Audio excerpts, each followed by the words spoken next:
Hi everybody, welcome to my channel. My name is Sharon and this is a channel that is dedicated to all things related to narcissism.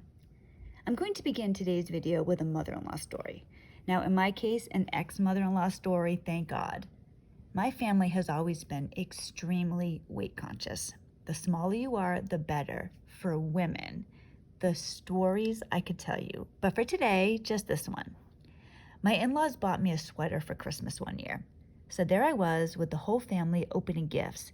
When I unwrapped this sweater, my ex-mother-in-law thought it was appropriate to say this: "You're so lucky to be able to wear a size small, but that's partly because you have no boobs." It was shocking. She said it in front of everybody. It was so rude and hurtful. My ex, of course, said nothing. Nobody said anything. I just sat there and I probably laughed, haha, it was horrible. I later complained about this to my own mother, and she said, "Oh, that's just how so-and-so is. Don't be so sensitive." She meant it as a compliment. That is such a pet peeve of mine, when people get a pass for being a jerk. How many times have you said about someone, "That's just how they are. They didn't mean it. It's no big deal. They were having a bad day. They didn't know it was rude," whatever it was. And I'm not sitting here saying that I'm perfect or you're perfect or anyone is. But I would imagine that many people who stay long-term with narcissists are extremely unhealthily kind and forgiving. Today I want to tell you the truth about narcissists. This is what you need to know, especially if you're still with one. I'm not bitter. I'm not trying to ruin anyone's relationship. I'm going to tell you the real truth so you don't prolong your suffering. How many times have you looked back on something and wished you had done things differently or gone with your gut? I do that regarding my ex for you. Not that I'm a martyr, but I try to do this because I've already been through it. I want to help somebody else. I cannot tell you the number of people who have contacted me with horror stories related to their narcissists. This is probably going to sound crazy to some of you, but this is the truth. For years, maybe some of you can relate to this. I'm sure you can, actually. For years, I suffered with extreme confusion regarding my ex. I had never heard of NPD. Narcissism to me was a vain person, like it had to do with the way you looked, nothing else. I had no clue what it really was. But I couldn't understand why my ex would do the things he did. Why? How could he do this? Why would he do this? It made no sense. It was like this endless loop in my brain. How could anybody do this? It was just the most insane things to me. I just couldn't believe it. What was I missing? When I learned about narcissism, I felt like I had found out some deep secret, something amazing, something like I had the cure for cancer. I began my channel to share this amazing discovery with other people. People need to know this. I have to share it. There might be someone out there like me, and this knowledge will change their life. It's laughable now. Millions of us know exactly what narcissism is. I thought I was alone, but I wasn't. You're not alone either. But just like if I had the cure for cancer, knowing it alone wouldn't be enough. You would have to do something about it. Take the medicine. Be proactive about the cure. Don't know it and ignore it, please. It doesn't get better. Narcissists don't get better. They aren't having a bad day. They know what they're doing. They know what they're saying. The truth is that they're counting on you and me staying naive, staying forgiving. They know. Now, they might not know about narcissism. They might not know they have narcissistic personality disorder, but I'm telling you, they have awareness. They know they don't treat you well. Please do not give narcissists an excuse. They're counting on you doing that. Just ask yourself this: how many people have been with a narcissist and the narcissist treats them one way at home and another way in public? They know. If they didn't know, they wouldn't do that. Like, think about people. I've heard this said before, that with people who physically abuse other people, right, their spouses, they don't beat anybody up in front of other people. It's behind closed doors. It's the same thing with narcissism. They don't abuse you in front of other people usually. That's behind closed doors. You know the narcissist in a different way than everybody else does. The narcissist understands it's not appropriate, but for whatever reason, they have decided it's appropriate for us. We get to have this type of treatment at home, but they wouldn't dare treat other people like that.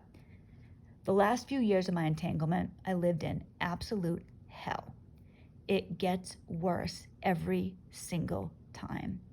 Nobody's narcissism improves with time. It gets worse, especially once you wisen up. I'm serious when I tell you they count on you giving them a pass.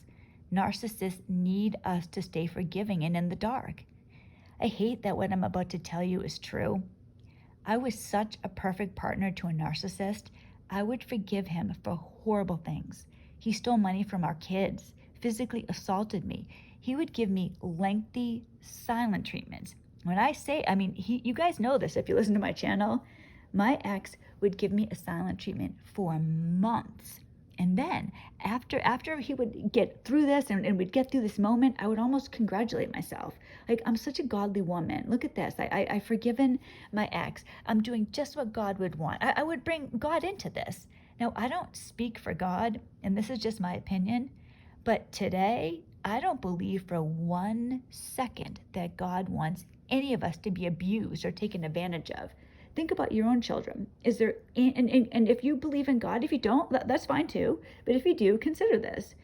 God is your father, right? If you have children, would you ever be okay with your children being abused and taken advantage of? Would you ever say, imagine, you guys know I have a daughter. Could you imagine me saying to her, oh, Paris, it's so good of you, so godly of you to forgive, your husband for beating you up. That's such a good Christian thing to do. It's laughable. It's not true. It isn't different for our kids than it is for us. I wish so badly that I could go back in time. I spend a lot of time thinking about that. I regret staying so long. Please don't make the same mistakes that I did. Nobody wants to believe that they're in such a bad situation, that they have to leave, they should leave, whatever it is. You might even think you can't, it's impossible, it's not possible for me. You're scared. What about the kids, the dog, whatever? Don't focus on the good days. I did that for a long time. I focused on the promises of changed behavior. He's going to do it this time. I know he is. And I would think to myself, I've seen him be good. I've seen him have great days. If he could only always be like that. He said he's going to. He says he's so sorry. And we all desperately want to believe that. But narcissism is like a cancer. It doesn't go away. You have to fight. And very unfortunately, and it's horrible that this is the truth, but more than likely, you're going to need to fight when you are at your weakest, when it seems impossible. There are so many people out there right now with cancer who wish they hadn't ignored the early symptoms, who wish that they had taken action earlier. And I know that there are many people like me who wish they hadn't ignored the earliest symptoms too. Let me ask you a serious question. I'm serious. Consider this. If your house is on fire, would you get a snack and sit on the couch? If your child was choking, would you talk yourself into believing that it will be okay? They're not really choking. They're going to somehow miraculously stop choking. I know their eyes are bugging out of their head. They're turning blue, but I know they're just having a bad day. No, you would take immediate action. If you are with a narcissist right now, your house is on fire. And I'm saying this with love and as gentle as possible. It doesn't matter what you want, what you deserve. None of us deserve this. I know I was a good wife to my ex. That used to drive me crazy. I know I was. How could this happen to me? My kids are good kids. They didn't deserve to lose their childhoods. Yours don't either. But your ignorance can't help them. It can't save them. It can't save your kids, you, your future. You can't pretend this isn't happening. I've heard it said that narcissism affects other people much more than the narcissist. The truth is that your loving nature, your empathy, your desire to be a good husband, a good wife, a good mother, father, daughter, whatever it is, has been used against you. No one deserves this. But like with the cancer, nobody deserves this. But hoping it goes away doesn't make it go away. Your action makes it go away. I'm telling you, you're stronger than you think. I was stronger than I thought. We all are. I'm going to end this by telling you another story. It's a story to help you recognize that it doesn't get better. It doesn't go away. Wishing, hoping, begging, praying doesn't change the narcissist, but it can change you. The last few months with my ex got so bad, my kids and I almost didn't make it. The summer of 2019 was a blur of my ex staying away for a few days, doing God knows what. He just wouldn't show up at home. It gets worse. And I knew what was going on. I had awareness, and that makes it even worse because you don't have that forgiving nature anymore. The narcissist knows this, and they get bolder. So that summer, my ex would just stay away. He just wouldn't come home. And then he would alternate that with silent treatments and then tearful soliloquies, how sorry he was, how he was going to be better. And please believe me, I love you so much. It was just this, it was horrible. The first week of August, my ex was giving me a silent treatment. However, I had found out from my mother, who found out from my ex's mother, the kind lady who reminded me I'm flat-chested, that my ex had told his parents we were going to get together with them that weekend, that Saturday. According to my ex, now like I said, I knew because my mother told me. My ex didn't know that I knew, and he was giving me a silent treatment. So every day that week, I was waiting for the silent treatment to break because he was going to have to beg me to get together with his parents. Finally, it was the day before the get-together. He was going to have to break the silent treatment that day. It's Friday. He has to. We're supposed to see his parents an hour away the next day. He has to break it.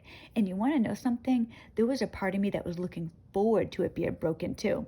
I've heard people say before that when you're with a narcissist, it's almost like a drug relationship. When you're given a silent treatment, you're in withdrawal, you're in so much pain. And then they start talking to you and they're so kind and it's like this high and it's this great feeling. I was like, I'm embarrassed to tell you this, but I was looking forward to that silent treatment ending because I was going to get a break from what was happening. It never happened. Instead, on that Friday, when I expected he was going to come home from work that Friday and be so sorry and talk to me because he needed me to do something for him the next day, instead, he didn't come home. He didn't show up at home. I couldn't believe it. Now, I expected it was going to be that night. One thing my ex always did, and I noticed this with him, when he broke a silent treatment, it was always at the end of the day. I would have to suffer all day long, those few extra hours. He was going to enjoy it every last second. So I was expecting that night. It didn't happen. He didn't come home. Later that night, I was woken up by the police. And let me tell you something. Being awakened by the police in the middle of the night is not what you want to have happen. Someone banging on your door and ringing your doorbell, it was not a good feeling. The police came in the middle of the night because my ex was found passed out drunk with a loaded firearm right outside the house. I believe, and maybe I'm wrong, but I believe that if someone hadn't seen him and called the police, I think that rather than break a silent treatment, at that point, he was going to harm my children and I. I don't think we were going to make it. I think God came into my life and somebody found my ex, called the police, and we were saved. That is what I think saved us. You can't always count on that. I don't want to hear about anybody getting hurt. Now, I'm not saying that all narcissists are dangerous, but I am telling you they all get worse. And once you know, you are in the worst possible position because you have this awareness, you know what's going on. You're not going to be the same to the narcissist. They're going to sense something in you. Don't let the narcissist win. Please, I'm telling you, as much as you don't want to hear this, so many of us have gone through this. They don't change. They know what they're doing, and they can be dangerous. Don't be me and stay with someone for 20 years because you married a monster and didn't know what to do. My hope was in my ex's death. I would hope all the time that he would get in a car accident on the way home. Something would happen. That was what I had hope in. I didn't have any hope in myself. We need to have hope in ourselves because nothing got better until I took action. I was afraid. I didn't think I was going to be able to do it. I was absolutely terrified. All of us have been through it. You're not different than anybody else. Now, you're not going to want to take rash action. I want you to consider that your house is on fire, but that doesn't mean that you blow up at the narcissist and leave immediately. You need to strategize. You need to be aware of this. You need to plan, because a narcissist is a formidable enemy. And if you want to have your life, you have to take your own life into your own hands. You have to do things you don't want to do. Consider this. Please think about what you can do. Have some confidence in yourself.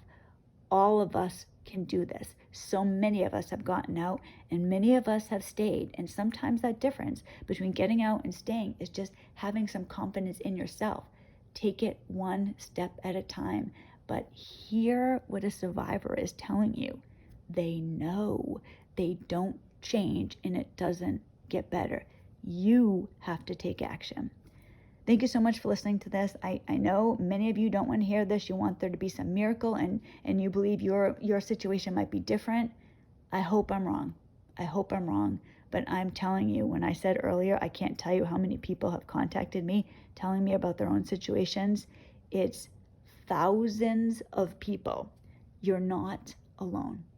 God bless you. I will see you later this week, and I hope everybody has a great day. Kind of feel weird saying that after this, but I do. I love you guys. Bye.